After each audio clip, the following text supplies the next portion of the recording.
Hi ಎಲ್ಲರಿಗೂ ನಮಸ್ಕಾರ. ನಮ್ಮ ಮೈಸೂರು ವೆಜ್ ಚಾನಲ್ಗೆ ನಿಮ್ಮೆಲ್ಲರಿಗೂ ಸ್ವಾಗತ. ಇವತ್ತು ನಾನೊಂದು ಸ್ಪೆಷಲ್ ರೆಸಿಪಿಯೊಂದಿಗೆ ಬಂದಿದ್ದೀನಿ. ಯಾವುದು ಅಂದರೆ ಎಲ್ಲರಿಗೂ ತುಂಬ ಇಷ್ಟವಾಗುವಂತಹ ಬದನೆಕಾಯಿ ಭರ್ತಾ. ಈ ಬದನೆಕಾಯಿ ಭರ್ತಾ ಅಂತೂ ತಿನ್ನೋದಕ್ಕೆ ತುಂಬಾ ರುಚಿಯಾಗಿರುತ್ತೆ. ಚಳಿಗಾಲಕ್ಕಂತೂ ಮಾಡಿಸಿದ್ದಂತಹ ರೆಸಿಪಿ. ಈ ಬದನೆಕಾಯಿ ಭರ್ತಾನ ನಾವು ಅಕ್ಕಿ ರೊಟ್ಟಿ, ಜೋಳದ ರೊಟ್ಟಿ, ಚಪಾತಿ, ದೋಸೆ ಎಲ್ಲದರ ಜೊತೆಗೂ ಸೈಡ್ ಕಾಂಬಿನೇಷನ್ ಆಗಿ ತಿನ್ನಬಹುದು. ಹಾಗೆ ಅನ್ನಕ್ಕೂ ಕೂಡ ಇದನ್ನು ಮಿಕ್ಸ್ ಮಾಡಿಕೊಂಡು ತಿನ್ನಬಹುದು. ತುಂಬಾ ಟೇಸ್ಟಿಯಾಗಿರುತ್ತೆ. ಹಾಗಾದರೆ ಬನ್ನಿ, ಇಷ್ಟು ರುಚಿಯಾಗಿರುವಂತಹ ಬದನೆಕಾಯಿ ಭರ್ತಾನ ಈಸಿಯಾಗಿ ಮಾಡೋದು ಹೇಗೆ ಅಂತ ನೋಡೋಣ. ಮೊದಲಿಗೆ ನಾವು 1 kg ಈ ಥರ ಗುಂಡು ಬದನೆಕಾಯಿನ ತೊಗೊಂಡಿದ್ದೀವಿ. ಇದನ್ನು ಚೆನ್ನಾಗಿ ತೊಳೆದು ಇಟ್ಕೊಳ್ಬೇಕು. ಈ ಕಡೆ ನಾವು ಒಂದು ಪಾನ್ನಲ್ಲಿ ಒಗ್ಗರಣೆಗೆ ಬೇಕಾಗಿರೋಷ್ಟು ಎಣ್ಣೆನ ಹಾಕ್ಕೊಂಡು ಬಿಸಿ ಆಗೋದಕ್ಕೆ ಬಿಟ್ಬಿಡೋಣ. ಗ್ಯಾಸನ್ನು ಮೀಡಿಯಂ ಫ್ಲೇಮ್ನಲ್ಲೇ ಬಿಟ್ಟು ಎಣ್ಣೆ ಬಿಸಿ ಆಗೋಕ್ಕೆ ಬಿಟ್ಬಿಡೋಣ. ನೋಡಿ, ಈಗ ಬದನೆಕಾಯಿನ ನಾವು ಈ ಸೈಜಲ್ಲಿ ಸ್ಲೈಸ್ ಆಗಿ ಕಟ್ ಮಾಡ್ಕೊಂಡಿದ್ದೀವಿ.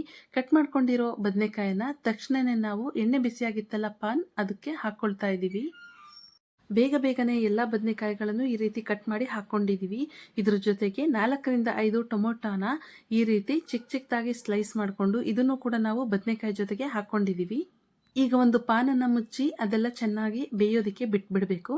ಮಧ್ಯ ನಾವು ಓಪನ್ ಮಾಡಿಕೊಂಡು ಇದನ್ನು ತಿರುಗಿಸ್ಕೊಳ್ತಾ ಇರೋಣ. ಅವಾಗವಾಗ ಈ ರೀತಿ ತಿರುಗಿಸ್ಕೊಳ್ತಾ ಇದ್ರೆ ಎಲ್ಲ ಕಡೆನೂ ಈವನ್ ಆಗಿ ಬದನೆಕಾಯಿ ಬೇಯುತ್ತೆ. ಬದನೆಕಾಯಿ ಮತ್ತು ಟೊಮೊಟೊ ಎರಡೂ ಈಕ್ವಲ್ ಆಗಿ ಸಾಫ್ಟ್ ಆಗೋವರೆಗೂ ಬೇಯಿಸ್ಕೊಳ್ಬೇಕು. ನಾವಿದಕ್ಕೆ ನೀರನ್ನು ಮಿಕ್ಸ್ ಮಾಡಿಲ್ಲ, ಜಸ್ಟ್ ಸ್ವಲ್ಪ ಎಣ್ಣೆ ಹಾಕಿದ್ದೀವಲ್ಲ ಅದೇ ಹೀಟ್ನಲ್ಲಿ ಬೇಯೋದಕ್ಕೆ ಬಿಡ್ತಿದ್ದೀವಿ. ಈಗ ನೋಡ್ತಾ ಇರಬಹುದು, ಬದನೆಕಾಯಿ ಟೊಮೆಟೊ ಎಲ್ಲ ತುಂಬ ಸಾಫ್ಟಾಗಿ ಬೆಂದಿದೆ. ಈ ರೀತಿ ಬೇಯೋವರೆಗೂ ಮಧ್ಯ ನಾವು 5 ನಿಮಿಷಕ್ಕೊಂದ್ಸರಿ ತಿರುಗಿಸ್ಕೊಳ್ತಾ ಇರಬೇಕು. ನೋಡ್ತಾ ಇರಬಹುದು, ಸ್ಪೂನಲ್ಲಿ ನಾವು ಬದನೆಕಾಯಿನ ಪ್ರೆಸ್ ಮಾಡಿದ್ರೆ ಕಟ್ ಆಗ್ತಿದೆ. ಸೊ ಆ ರೀತಿ ಸಾಫ್ಟ್ ಆಗೋವರೆಗೂ ಬೇಯಿಸ್ಕೊಳ್ಬೇಕು. ಈಗ ಗ್ಯಾಸನ್ನು ಆಫ್ ಮಾಡಿ ಒಂದು ಮ್ಯಾಶರ್ನ ತಗೊಂಡು ಬದನೆಕಾಯಿ ಟೊಮೆಟೊ ಎಲ್ಲದು ತುಂಬ ಸಾಫ್ಟಾಗಿ ಮ್ಯಾಶ್ ಆಗೋವರೆಗೂ ಈ ರೀತಿ ಮ್ಯಾಶ್ ಮಾಡ್ಕೊಳ್ತಾ ಇದ್ದೀವಿ. ಎಷ್ಟು ಮ್ಯಾಶ್ ಮಾಡಬೇಕು ಅಂದರೆ ಅದೆಲ್ಲ ಆಲ್ಮೋಸ್ಟ್ ಚಟ್ನಿ ಥರ ಹಾಕಬೇಕು. ಆ ರೀತಿ ಇದನ್ನು ಮ್ಯಾಶ್ ಮಾಡ್ಕೊಳ್ಬೇಕು. ನೋಡ್ತಾ ಇರಬಹುದು ಯಾವ ರೀತಿ ಮ್ಯಾಶ್ ಮಾಡ್ಕೊಳ್ತಾ ಇದ್ದೀವಿ ಅಂತ. ಟೊಮೆಟೊ ಪೀಸಸ್ಸು, ಬದನೆಕಾಯಿ ಪೀಸಸ್ಸು ಒಂದು ಕೂಡ ಪೀಸ್ ಆಗಿ ಇರಬಾರ್ದು.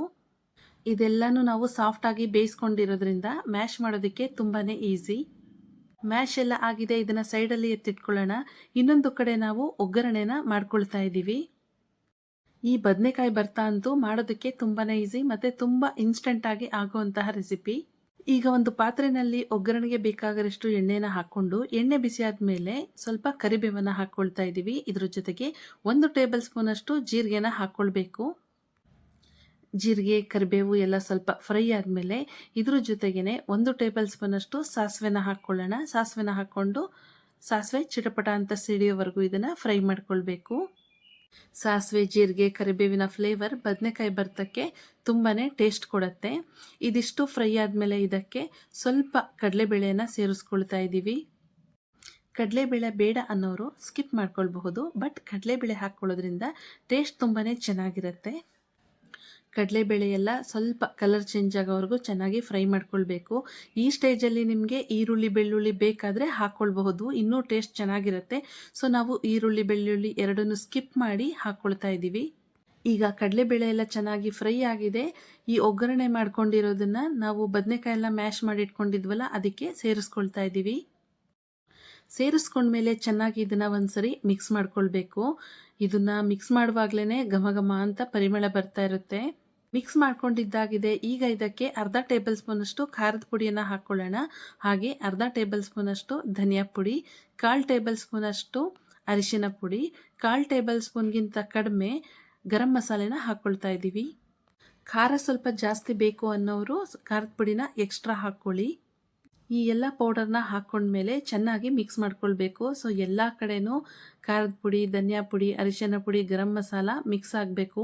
ಟೇಸ್ಟ್ ಅಂತೂ ಸಖತ್ತಾಗಿರುತ್ತೆ ಈ ಎಲ್ಲ ಸ್ಪೈಸಸ್ನ ಹಾಕ್ಕೊಂಡ್ಮೇಲೆ. ಕೊನೆಯದಾಗಿ ಇದಕ್ಕೆ ರುಚಿಗೆ ತಕ್ಕಷ್ಟು ಉಪ್ಪನ್ನು ಹಾಕ್ಕೊಂಡು ಮಿಕ್ಸ್ ಮಾಡ್ಕೊಳ್ಬೇಕು. ಹಾಗೆ ಅರ್ಧ ಕಟ್ಟು ಕೊತ್ತಂಬರಿ ಸೊಪ್ಪನ್ನು ಚಿಕ್ಕದಾಗಿ ಕಟ್ ಮಾಡಿಕೊಂಡು ಹಾಕ್ಕೊಂಡ್ರೆ ಆಯಿತು. ತುಂಬಾ ರುಚಿಯಾಗಿರುವಂತಹ ಬದನೆಕಾಯಿ ಭರ್ತಾ ರೆಡಿ. ಬದನೆಕಾಯಿ ಭರ್ತಾನ ಮಾಡೋದಕ್ಕೆ ಮ್ಯಾಕ್ಸಿಮಮ್ ಅಂದರೆ 15 ನಿಮಿಷ ಆಗುತ್ತೆ ಅಷ್ಟೇ. ತುಂಬಾ ಇನ್ಸ್ಟೆಂಟಾಗಿ ಆಗುವಂಥ ರೆಸಿಪಿ ಇದು. ಈ ಥರ ಬದನೆಕಾಯಿ ಭರ್ತಾನ ಮನೇಲಿ ಮಾಡಿಕೊಟ್ಟು ನೋಡಿ. ಮನೇಲಿರುವಂತಹ ಎಲ್ಲರೂ ತುಂಬಾ ಇಷ್ಟಪಟ್ಟು ತಿಂತಾರೆ. ಬಿಗಿನರ್ಸ್ ಕೂಡ ಇದನ್ನು ತುಂಬಾ ಈಸಿಯಾಗಿ ಮಾಡ್ಕೊಳ್ಬಹುದು. ಈ ಬದನೆಕಾಯಿ ಭರ್ತನ ನಾನು ಮೊದಲೇ ಹೇಳ್ದಂಗೆ ಚಪಾತಿ, ಅಕ್ಕಿ ರೊಟ್ಟಿ, ಜೋಳದ ರೊಟ್ಟಿ, ದೋಸೆ ಜೊತೆಗೆ ತಿನ್ನಬಹುದು.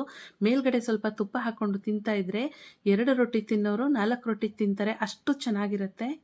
ಈ ರೆಸಿಪಿ ನಿಮಗೆಲ್ಲ ಇಷ್ಟ ಆಗಿದ್ರೆ ನಮ್ಮ ಚಾನಲ್ನ ಲೈಕ್ ಮಾಡಿ, ಶೇರ್ ಮಾಡಿ, ಸಬ್ಸ್ಕ್ರೈಬ್ ಮಾಡಿ, ಪಕ್ಕದಲ್ಲಿರುವಂತಹ ಬೆಲ್ ಐಕನನ್ನು ಕ್ಲಿಕ್ ಮಾಡಿ.